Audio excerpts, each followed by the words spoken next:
História da ressurreição. Dr. Rodrigo Silva, arqueólogo cristão, não procurando provar, mas apenas registrar a ressurreição como um fato histórico, ele, dentre os seus argumentos, ele diz: ninguém perseguiria, ninguém iria adiante por uma mentira tão grande, se este fosse o fato. Após a ressurreição, Cristo vivo moveu um grupo de homens e de mulheres a darem a sua própria vida para que outros soubessem da maior de todas as notícias: Ele está vivo. Que mentira se sustentou por tantos milênios? Que outra notícia se sustentaria se esta fosse mentirosa, levando homens a serem decapitados, crucificados, jogados às feras? Que outra notícia percorreu séculos e séculos e chegou até nós, com uma verdade que ainda nos toca, que ainda nos emociona, que ainda nos faz erguer as mãos e exaltar ao Deus que está vivo? O apóstolo Pedro diz, na sua epístola, ainda no primeiro século, dizendo aos leitores da sua carta: vocês não viram e mesmo assim o amam. E ainda agora, mesmo não o vendo, creem nele. Humanamente, costumamos dizer que é necessário ver para crer. Mas isso não funciona na nossa experiência com Jesus. Primeiro cremos e então vemos. Os primeiros discípulos tiveram o privilégio, a partir daquelas mulheres que bem cedo, naquele domingo, foram ao sepulcro e encontraram-no vazio, aberto. E veio então a maior de todas as notícias: aqueles a quem vocês procuram não está aqui, Ele está vivo. Esta notícia transformou para sempre o coração daqueles homens e daquelas mulheres.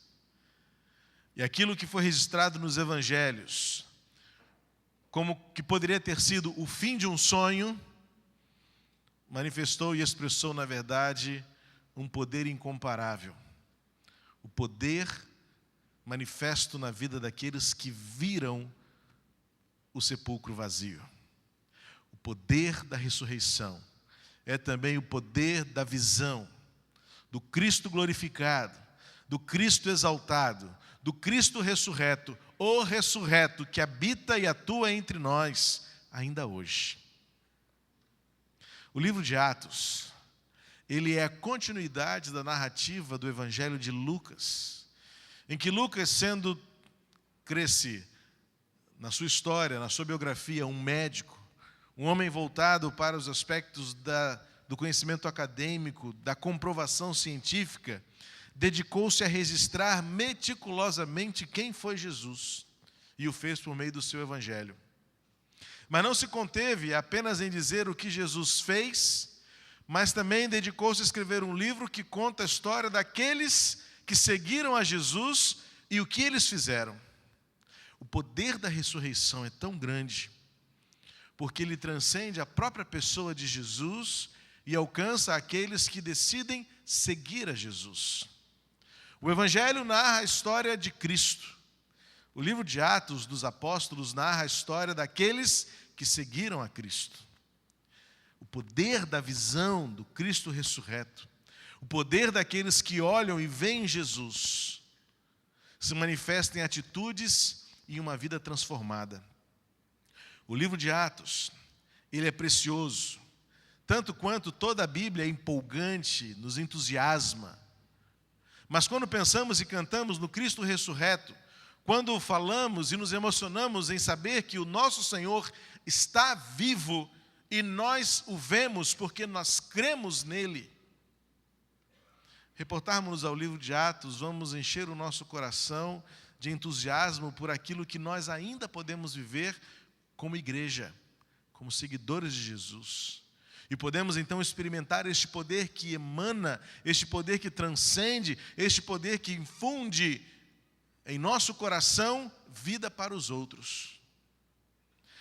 O livro de Atos inicia registrando que para mim é o poder da visão do Cristo ressurreto na vida daqueles primeiros homens.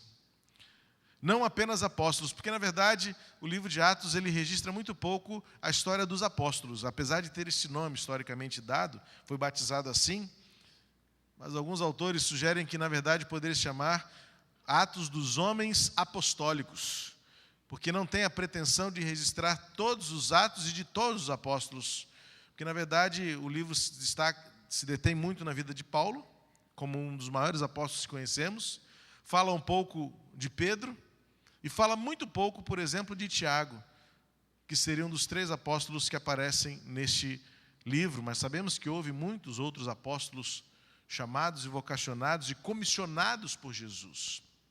É porque, na verdade, Lucas tem a intenção visivelmente clara no seu livro, que não tinha nome, era uma carta, foi uma carta escrita a um homem chamado Teófilo, não tinha a pretensão de ser um livro de uma biblioteca, mas sim uma escrita pessoal, um testemunho pessoal, tentando mostrar a alguém o poder e a visão do Cristo ressurreto, movendo a humanidade, transformando o mundo. Lucas teve, portanto, a intenção de dizer àquele homem chamado Teófilo: é isto que este homem que vive, fez, faz e pode fazer na vida daqueles que o seguem. Esta é a mensagem do livro de Atos, principalmente, em que Lucas quer dizer para nós hoje: assim é a vida daqueles que amam a Jesus. Este é o poder da visão dada àqueles que olham para o sepulcro vazio e glorificam ao Cristo ressurreto. E têm os seus corações, suas mentes, seus dias, sua vida inteira transformada. Como vimos no dueto, minha vida foi transformada, porque Ele está vivo. Eu vi Jesus. E você também pode ver Jesus. O livro de Atos começa com a seguinte narrativa, capítulo 1, versos 1 ao 14. Fiz o primeiro relato, ó Teófilo, acerca de tudo o que Jesus começou a fazer e a ensinar, até o dia em que foi levado aos céus, após ter dado orientações pelo Espírito Santo aos apóstolos que escolhera. Depois de ter sofrido, apresentou-se vivo também a eles, com muitas provas incontestáveis, aparecendo-lhes por 40 dias e falando-lhes das coisas referentes ao reino de Deus. Enquanto participava de uma reunião com eles, ordenou-lhes que não se ausentassem de Jerusalém, mas que esperassem a promessa do Pai, a qual disse ele: de mim ouvistes. Porque, na verdade, João batizou com água, mas vós sereis batizados com o Espírito Santo dentro de poucos dias. E os que se haviam reunido perguntaram-lhe: Senhor, é este o tempo em que restaurarás o reino de Israel? Então ele lhes respondeu: não vos compete saber os tempos ou as épocas que o Pai reservou por sua autoridade. Mas recebereis poder quando o Espírito Santo descer sobre vós, e sereis minhas testemunhas, tanto em Jerusalém, como em toda a Judéia e Samaria, e até os confins da terra. Depois de dizer essas coisas, ele foi levado às alturas enquanto eles olhavam, e uma nuvem o encobriu dos seus olhos. Estando ele com os olhos fixos no céu, enquanto ele subia, apareceu junto deles 2 homens vestidos de branco, que lhes disseram: homens galileus, por que estáis olhando para o céu? Então Jesus, que dentre vós foi elevado ao céu, virá do mesmo modo como o vistes partir. Então eles voltaram para Jerusalém, vindo ao monte chamado de Oliveiras, que fica perto de Jerusalém, a distância de caminhada de um sábado. Quando chegaram à cidade, subiram ao aposento superior, onde estavam Pedro e João, Tiago e André, Filipe, Tomé, Bartolomeu e Mateus, Tiago, filho de Alfeu, Simão, Zelote, Judas, filho de Tiago. E unidos, todos se dedicavam à oração, juntamente com as mulheres, com Maria, mãe de Jesus, e com os irmãos dele. Lucas está fazendo aqui a conexão, a junção, a ponte entre o seu evangelho de Lucas, assim conhecido nos 4 evangelhos, e agora a narrativa que fará da história daqueles que amaram e seguiram a Jesus. E nesses versículos que lemos, eu encontro aqui 4 evidências do que a visão de Cristo ressurreto faz conosco. O poder da visão. O poder que nos é dado quando vemos Cristo vivo. Cremos nele. E então podemos enxergar a sua obra e a grandeza e a dimensão desta obra. Primeiro, diz o texto que Jesus, na última reunião que fez com os seus discípulos, note bem que há um paralelo muito intenso entre os evangelhos e este momento que Lucas está fazendo aqui, como esta ponte, esta conexão entre os 2 livros, é exatamente, as 2 cartas, vamos dizer assim, era exatamente aquela última ceia, quando Jesus reuniu os discípulos, e sempre há algo acrescentado. Interessante que pelas fontes que eles usavam e pelas origens das suas informações, Lucas acrescenta mais alguma coisa que os evangelhos não narraram, assim como o apóstolo Paulo também, escrevendo aos Coríntios, acrescenta algumas palavras que Jesus teria dito naquela última ceia, que os evangelhos não registraram. Tudo para enriquecer, tudo para fortalecer a grande comissão, a missão de Deus dada àqueles que amam e seguem a Jesus. E Lucas agora acrescenta a esta narrativa a informação de que naquela última ceia, os discípulos perguntaram a Jesus: como nós saberemos que o tempo chegou? E Jesus então responde para eles: não se preocupem com isso, esperem. Quando nós vemos Jesus, nos é dado o poder de esperar. E nós sabemos o quanto é difícil esperar. Nós somos naturalmente e humanamente ansiosos. Foram só 2 dias de espera, mas foi tão duro para aqueles homens esperarem o dia da ressurreição. E depois da ressurreição, foi tão duro para eles esperar a vida continuar. Domingo passado à noite, o pastor Fabrício nos trouxe uma excelente reflexão, baseada em João 21, quando Jesus reúne os seus discípulos e faz ali uma última refeição com eles na beira da praia. E naquele contexto, Pedro e seus amigos discípulos estavam desistindo, porque já iam quase 40 dias de espera. Imagina o que tem sido para a igreja esperar a volta deste que foi. Mas o Espírito Santo e o Cristo ressurreto nos dá ânimo para continuar esperando. Não uma espera apática, mas como já disse Mário Sérgio Cortella, do verbo esperançar, que é diferente de apenas esperar. É manter viva a certeza de que aquele que vemos ressurgir, o veremos voltar. Então, isso nos dá condições de enfrentar toda e qualquer circunstância, das mais simples ou cotidianas às mais difíceis e severas. Talvez até as dores mais profundas, as frustrações mais amargantes, as perdas mais dolorosas. Mas Jesus disse para esperarmos. E então, quando vemos Jesus, aprendemos a esperar. Porque diz o texto, no versículo 4, que a promessa do Pai há de se cumprir. Jesus disse aos discípulos: esperem, porque toda a promessa será cumprida. Jesus falava da promessa da ressurreição. Depois, agora os discípulos viviam a esperança da volta de Jesus. E enquanto isso não acontecesse, no intervalo deste tempo imensurável, porque diz o texto a seguir, que só o Pai sabe. Só o Pai sabe os dias e as eras, o tempo de todas as coisas. Versículo 7. E o intervalo, para nós imensurável, indeterminado, é possível, é viável, porque temos a presença e a companhia daquele que vive para sempre. O poder de ver Jesus vivo nos dá condições de esperar as promessas do Pai se cumprirem. Nesse texto também encontramos os discípulos reunidos agora, ouvindo e recebendo de Jesus as últimas orientações. O paralelo exato com aquilo que Mateus 28 e Marcos 16 retratam como sendo aquele momento da última comissão. Jesus reunindo seus discípulos e dando-lhes a tarefa de cumprirem a missão de Deus, de fazer discípulos, de multiplicarem o amor, de multiplicarem a esperança, de ensinarem os outros a obedecerem à palavra, de fazerem outros discípulos. O texto diz que eles estavam reunidos quando, de repente, Jesus começou a ascender aos céus. E diz o texto no versículo 9, que ele foi tomado pelas nuvens. E aqueles discípulos ficaram olhando para o alto. Aquele momento de olhar para o alto trouxe para eles a certeza de que aquele que estava com eles durante todo aquele tempo é glorificado. Jesus fez o mundo, Jesus criou o universo, mas esta terra não podia contê-lo.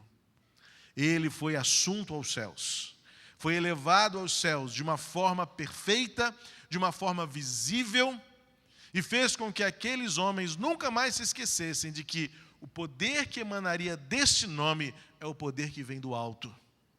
Não é desta dimensão, não se explica na nossa racionalidade, não se quantifica na nossa matemática, não cabe nas nossas ideologias, não cabe no nosso academicismo. O fato daqueles discípulos olharem para o alto significa que o poder do Cristo ressurreto nos dá a capacidade de olhar para cima e saber que o poder que emana dele, o poder que nos move, o poder que nos mantém, é o poder sobrenatural do Deus vivo, do Deus eterno.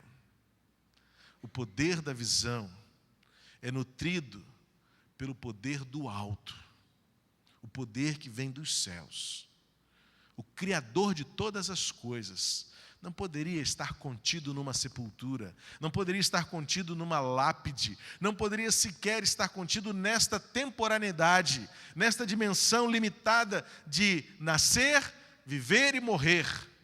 O Criador do universo precisava voltar à sua glória, ao seu estado perfeito, de plenitude, de eternidade, aquele que é no passado, aquele que é no futuro, aquele que é agora, e nós sabemos disso, vivo, porque dos altos céus governa soberanamente e derrama poder sobre todos aqueles que o amam.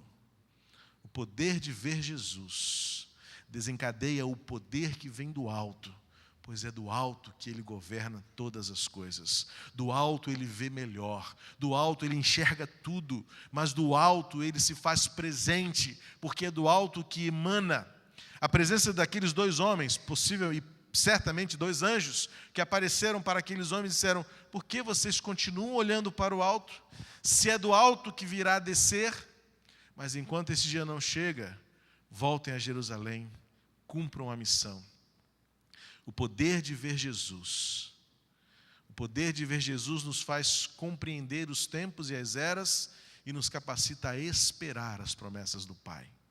O poder de ver Jesus ressurreto é o poder que vem do alto e que nos dá toda a autoridade para confiar. O poder de ver Jesus ressurreto é aquele que nos faz possíveis e capazes de olhar para o mundo. O texto diz no versículo 8, que vocês serão minhas testemunhas, tanto em Jerusalém, como em toda a Judéia e Samaria, e até os confins da terra. E ato imediato após esta palavra, diz o texto no versículo 12, que eles voltaram para Jerusalém. Era hora de começar a missão, é hora de começar a viver, é a hora de começar a falar, é a hora de começar a morrer se fosse preciso. Porque a palavra testemunha aqui é a mesma que poderia ser traduzida por mártires. No grego é a mesma palavra, testemunha e mártir. Aquele que por uma verdade está disposto a morrer. Por isso que não é mito, por isso que não é mentira, por isso que não é fábula. Cristo ressurgiu, porque nenhum outro levou milhares e milhares de pessoas e continua levando ainda hoje, como no Egito moderno, como na Somália, como no Quênia, jovens morrendo por amor a Jesus. Que mentira é esta? Que fábula seria esta? Qual de nós morreria por uma mentira? Mas é necessário viver por uma verdade, e se preciso for, morrer por ela.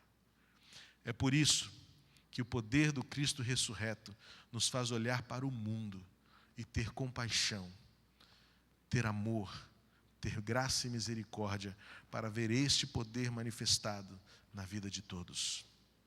Eles voltam para Jerusalém e lá encontram todos reunidos num aposento.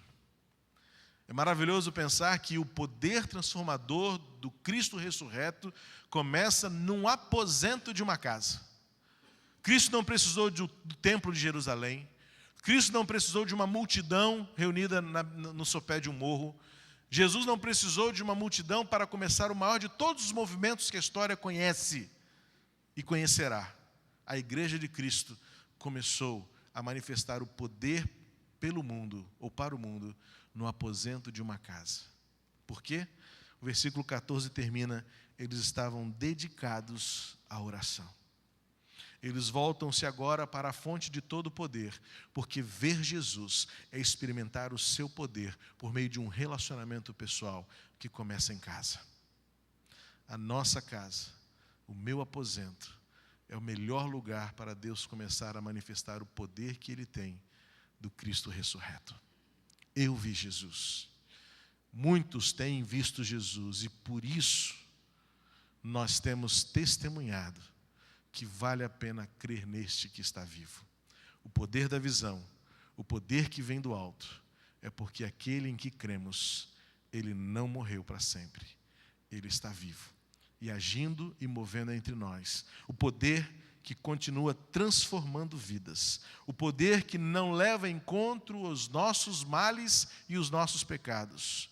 O poder que continua transformando e continuará transformando todos aqueles que, como diz o apóstolo Pedro no capítulo 1, mesmo sem tê-lo visto, creram nele. E então, por isso passam a ver. Creia em Jesus. E quando você começar a crer em Jesus e declarar que esta história é a mais verdadeira que a humanidade já conheceu, você passará a enxergar o poder de esperar as promessas do Pai. O poder de olhar para o alto e reconhecer o poder que transcende toda a nossa capacidade. O poder de amar e ter esperança. O poder de viver por meio de Jesus. Que você veja Jesus, porque nós temos visto Jesus, porque temos crido nele. E isto é a razão da nossa esperança. Obrigado, Pai, porque o poder de Jesus ressurreto nos tem feito enxergar tantas maravilhas e a grandeza do teu poder movendo-se em nós em direção ao mundo. Obrigado, Pai, porque tu deste-nos a alegria e o privilégio de sermos mais bem-aventurados dos que aqueles que viram e creram, porque nós, sem tê-lo visto, nós cremos no teu Filho, e por isso temos esperança, por isso temos confiança, por isso podemos viver neste mundo de uma maneira que revele e registre para a nossa geração o teu poder e a tua glória agindo em nós. Senhor, que esta nossa geração também possa ver, enxergar, por meio da fé, de que Cristo está vivo e nos ama, e ama a todos, e tem poder para todos, e tem transformação para todos aqueles que creem. Pai, em nome de Jesus, completa e atua em nós a obra do teu Espírito Santo, trazendo-nos a alegria de continuar crendo e por isso vendo quem tu és e o que tu fazes em nós. Que nossas casas, como aquele primeiro aposento em Jerusalém, seja o início de um grande mover teu na história desta geração.